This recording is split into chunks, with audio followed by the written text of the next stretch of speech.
Tudo bem com vocês?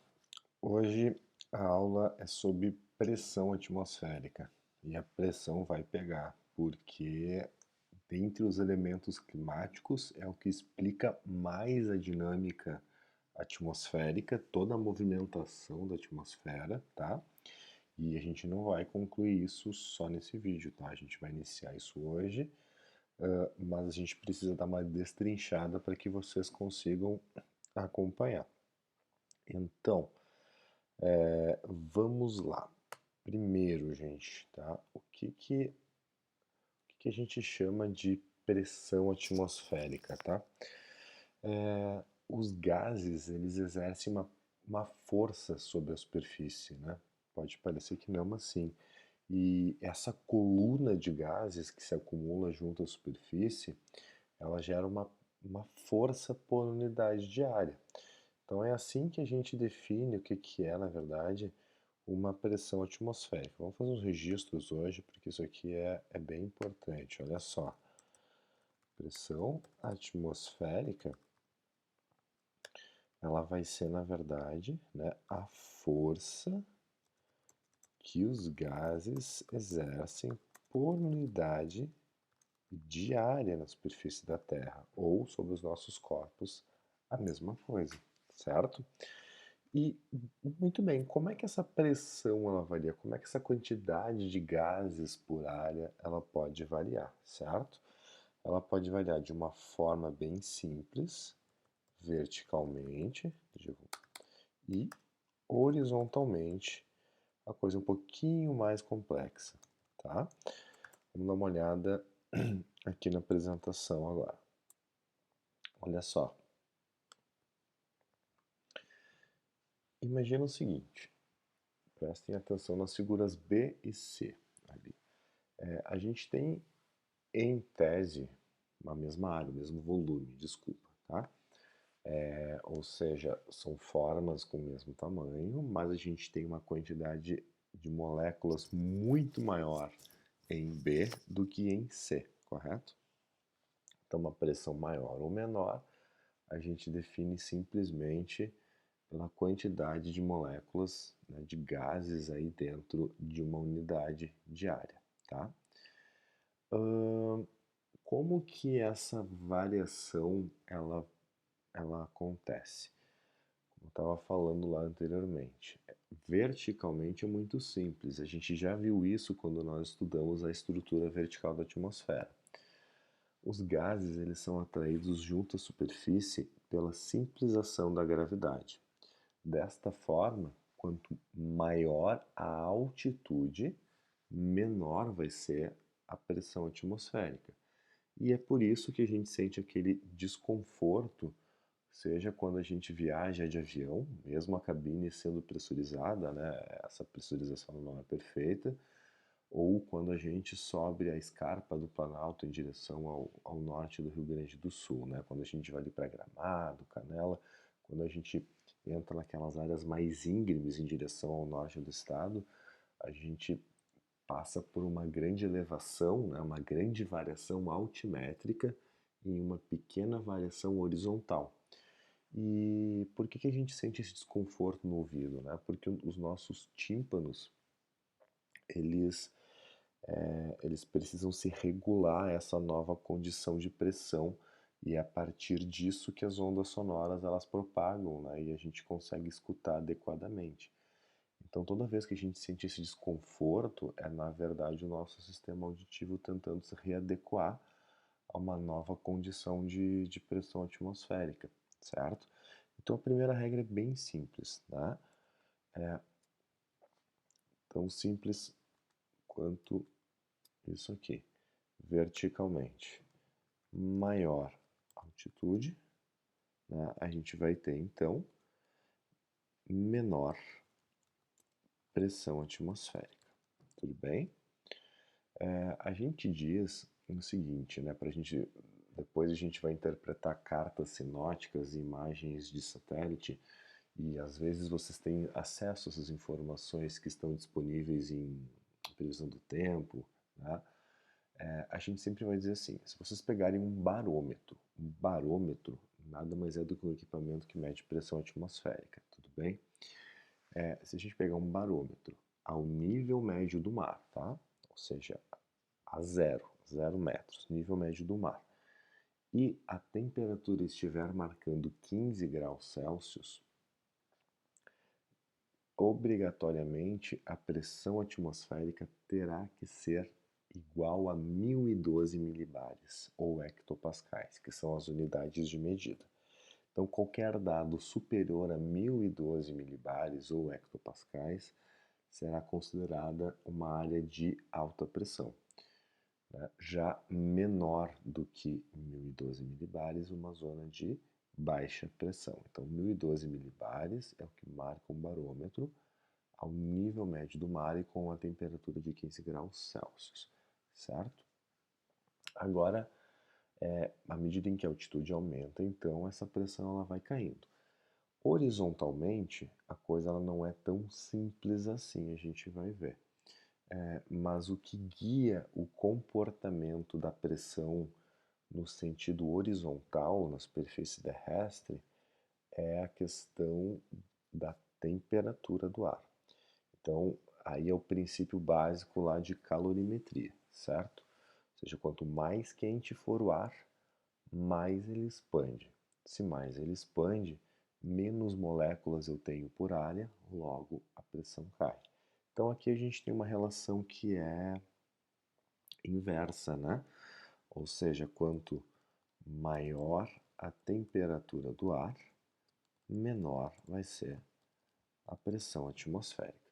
E isso vai ser super importante para a gente entender como que funciona a circulação geral da atmosfera, tá?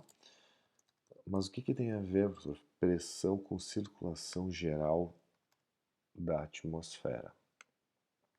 Tem a ver com o seguinte: uma das principais consequências da pressão atmosférica é gerar o vento. E o vento nada mais é do que o ar em movimento. E como que o ar se movimenta? Sempre, sempre, gente, jamais esqueçam isso. O ar se movimenta sempre de zonas de alta pressão, que eu vou colocar sempre com a sigla A, tá? Isso aqui é nomenclatura sinótica, tá? Lá da meteorologia. Então sempre vai aparecer a letra A maiúsculo, normalmente em azul. Então o vento sempre se movimenta de zonas de alta pressão para zonas de baixa pressão. É sempre de A para B, tá? Lembra que a Terra está buscando o princípio de isostasia, de equilíbrio isostático, né? Ou seja, se a gente tem áreas com maior número de moléculas de gases do que outra, o que a atmosfera quer fazer é equilibrar isso. Então vamos jogar de onde tem mais para onde tem menos, certo? Vamos tentar visualizar isso aqui na apresentação, como é que isso fica. Olha só. Essas linhas que vocês estão vendo nestes mapas, seja de janeiro ou de julho, né? Elas são as chamadas isóbaras. Lembram que lá nas curvas de nível a gente tinha as isoípsas para identificar formas de relevo, certo?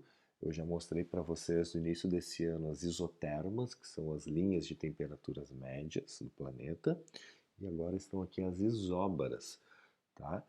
Então vejam, a gente consegue perceber muito bem que nós temos basicamente duas zonas de alta pressão atmosférica e três zonas de baixa pressão atmosférica por latitude. A linha do Equador, como ela é muito quente, né, constantemente mais quente, a pressão é mais baixa. Nas latitudes de 30 graus, vocês estão vendo ali o símbolo H de high, né?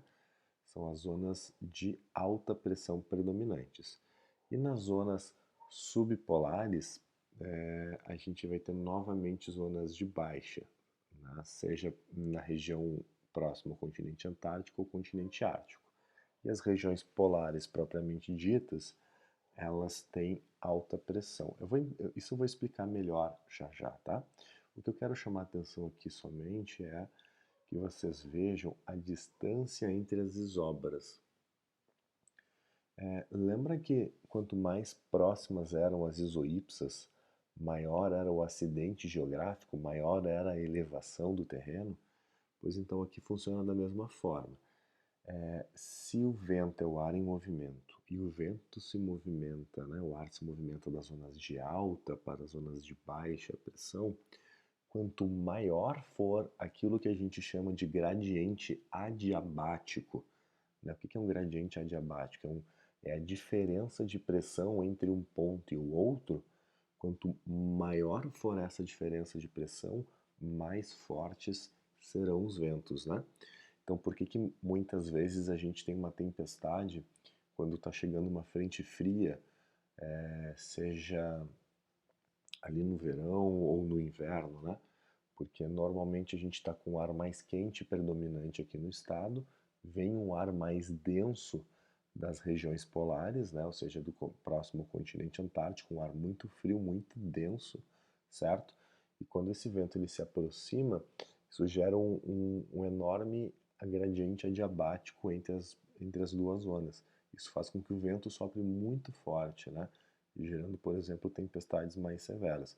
Então vejam, por exemplo, fica muito nítido aqui de entender como que o Oceano Austral, né, o Oceano Sul, próximo ao continente Antártico, ali pela região da Patagônia, né, o Passagem de Drake, Estreito de Magalhães, por que que eles são locais tão difíceis de navegar, certo? Porque são extremamente ventosos e constantemente ventosos, né? Se a gente observar isso aqui do Google, a gente vai ver que é a única área do planeta onde a gente tem 360 graus de oceano sem nenhuma barreira orográfica, sem nenhuma forma de relevo, né? Ou seja, o vento ele corre solto aqui. Somado às diferenças de temperaturas, é a condição ideal para ventos realmente muito fortes, tá? Agora, como que isso está posto dentro da ideia da circulação geral da atmosfera?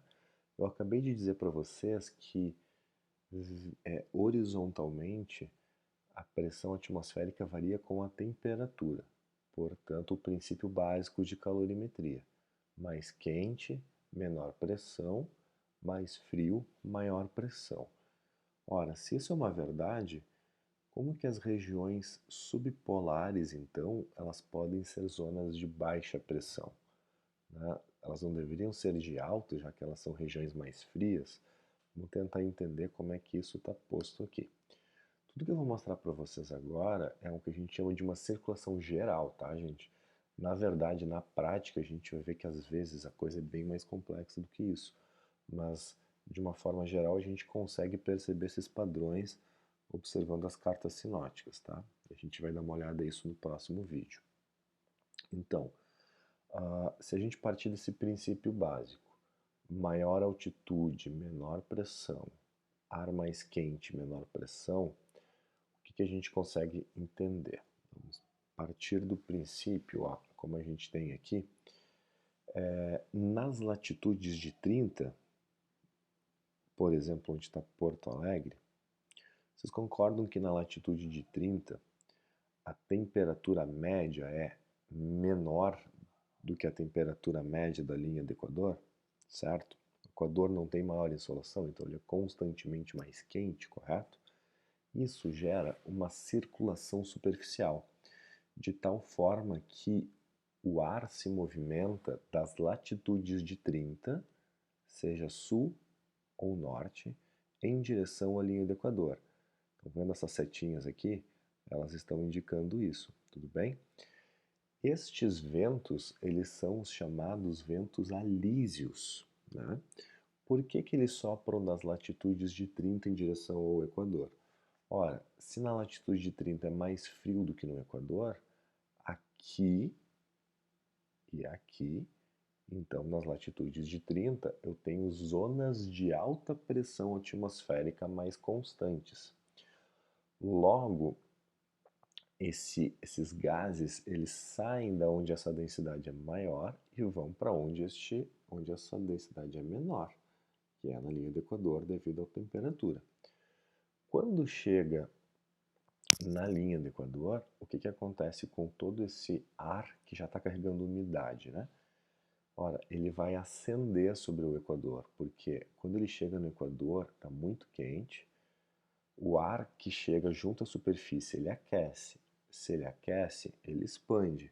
Se ele expande, ele fica mais leve e ele sobe, ele ascende na troposfera, certo? Quando chega lá em cima, a temperatura da atmosfera é menor. Lembra que a gente viu com o aumento da altitude na troposfera, a temperatura cai, certo? O que vai acontecer então?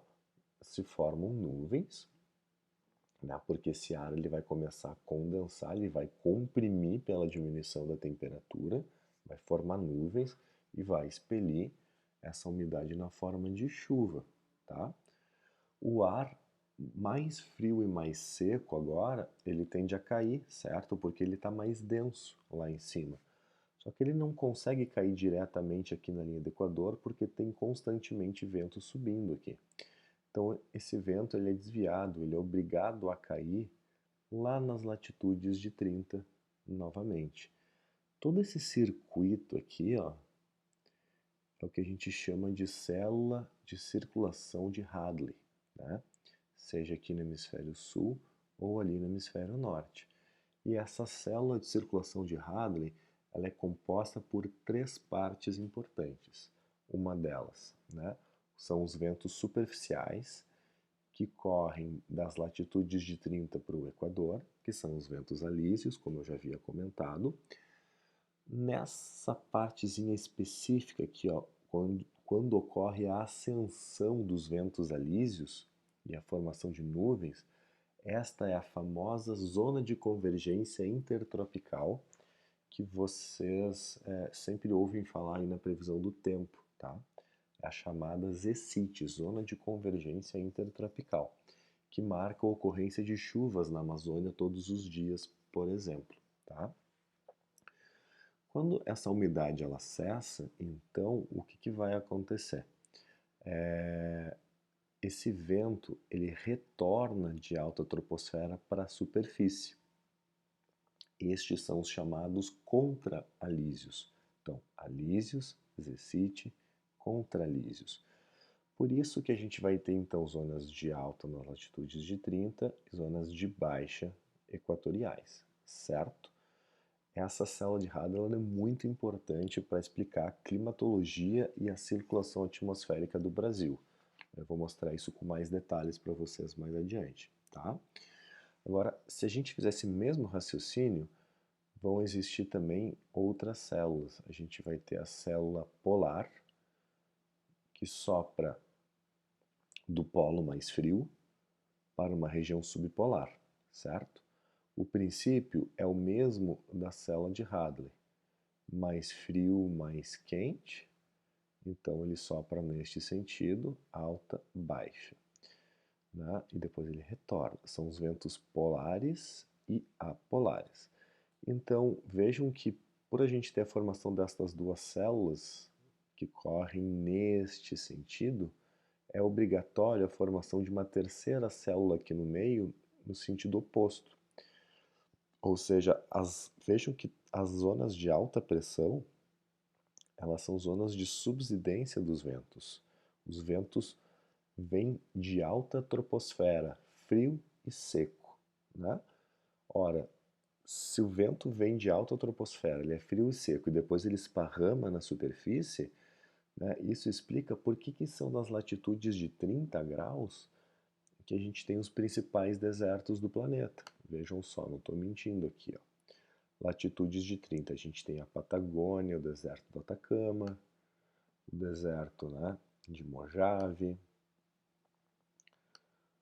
o Saara, o Kalahari, né, o deserto da Arábia, o deserto de Gobi, o deserto de Outback na Austrália. Vejam que os desertos se situam nas latitudes de 30 graus, especialmente nos setores oeste dos continentes. Porque nas latitudes de 30, gente, a gente tem os chamados centros de alta pressão permanente. São zonas dispersoras de vento, que a gente vai associar sempre a um bom tempo, tá? Por que bom tempo? Porque o que pode acontecer com um local que está tendo vento vindo de alta troposfera e espalhando? Não vai acontecer nada, o vento está saindo de lá, não está acendendo umidade ali para gerar chuva, correto? Então é isso que vai acontecer. A gente vai sempre relacionar uma zona de alta pressão ou um centro de alta com o tempo bom, com a estabilidade atmosférica, certo? Já a zona de baixa pressão, o que acontece com a zona de baixa? Ela nada mais é do que uma zona receptora de ventos. Ó. O vento vem de outras áreas de maior pressão e acumula ali. Quando ele acumula naquela localidade, né, esse vento mais quente, ele é obrigado a ascender. Ora, o que vai acontecer lá em cima? Só Deus sabe, né? E toda a química, a física vão explicar, mas são as condições para gerar instabilidade, certo? Não é porque a gente tem uma zona de baixa pressão que obrigatoriamente vai chover, mas as zonas de baixa pressão estão sim associadas ao mau tempo. Para ocorrer chuva, vento, neve, granizo, tempestades severas, são por excelência centros de baixa pressão. Então, qualquer característica associada à instabilidade atmosférica a gente coloca na conta das zonas de baixa, certo? Então aqui é o mesmo esqueminha que eu estava mostrando, só que de uma outra forma, né? As zonas de 30 para as zonas equatoriais de baixa, está aqui o vento alísio, ascende a zona de convergência intertropical e retorna os contralísios, formando uma zona de alta.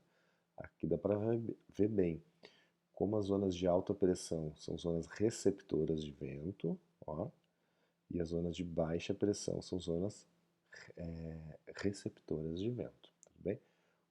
Uma dispersa vento, as zonas de alta, e a outra recebe as zonas de baixa. Uma gera a estabilidade atmosférica, tempo bom, céu claro, é o que tem predominado no Rio Grande do Sul nestes dias, e o outro uma zona de baixa, gerando a instabilidade atmosférica. Vamos anotar isso aí porque é importante. Ó. Com base nisso, a gente vai ter as zonas de alta pressão, tá? Sempre identificado pelo A, ou as zonas de baixa pressão, sempre identificados pela letra B em vermelho. As zonas de alta, elas também são denominadas de anticiclonais. Anticiclone. Anticiclone não tem que ser nenhuma tempestade severa nem nada. Anticiclone nada mais é do que um vórtice de uma zona dispersora de ventos. Assim como uma zona de baixa pressão qualquer é um ciclone. Um ciclone não tem que ser uma tempestade severa também. O ciclone simplesmente é uma zona receptora de vento. Agora, tem que ser sempre uma atividade ciclonal para que a gente tenha a instabilidade atmosférica. Essa instabilidade atmosférica, gente, está associada a chuva,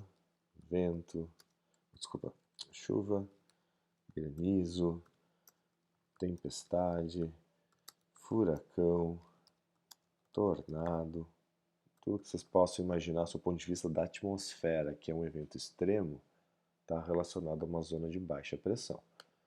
O anticiclone está associado à estabilidade, que nada mais é do que o tempo bom e o céu claro, tudo bem? Uma zona de alta pressão, ela gira, por ser um anticiclone, né? Ela gira no hemisfério sul, ela gira no sentido anti-horário, tá? Esse é o sentido de giro que segue, na verdade, Coriolis, certo? O efeito Coriolis. Eu esqueci de mencionar isso anteriormente, mas se vocês observarem, esses ventos eles não vêm retos, né? eles são desviados, ó, tanto no hemisfério sul quanto no hemisfério norte, devido ao elemento motor de rotação da Terra. Como a Terra gira de oeste para leste, é a mesma questão que explica a circulação das correntes que a gente já viu, certo? Então as massas de ar também defletem neste sentido, tá?